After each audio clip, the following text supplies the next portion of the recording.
2014年第25題 H2O2 Hydrogen peroxide 經過 catalyst MnO2 manganese 4 oxide 之後變成水同埋 O2。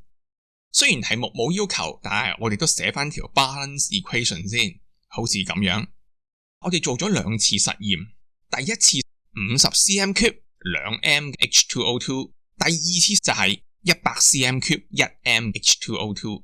問我哋嘅 reaction rate 其實係 directly proportional to the concentration， 同 volume 係冇關嘅。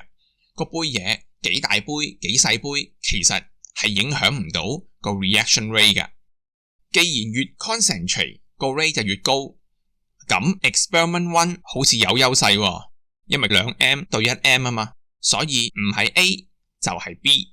第二個就係 total volume of oxygen produced。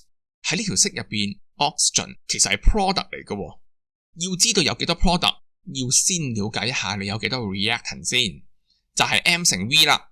兩個 reaction 嘅 M 乘 V 分別係咁樣，撳下計數機你會發現係一樣嘅噃。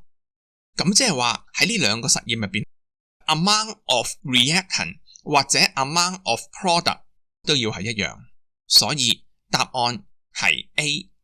喺呢段片完結之前講多少少，呢條題目其實牽涉緊兩個 concept， 分別就係 reaction rate 同埋 amount of product。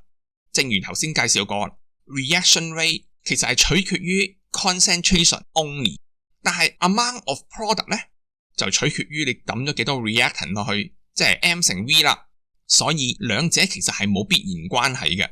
一個好 concentrate 嘅 solution， 佢擁有好高嘅 reaction rate， 但係唔代表最多嘅 product 嘅，因為可能佢個 volume 好細，所以大家要留意啦。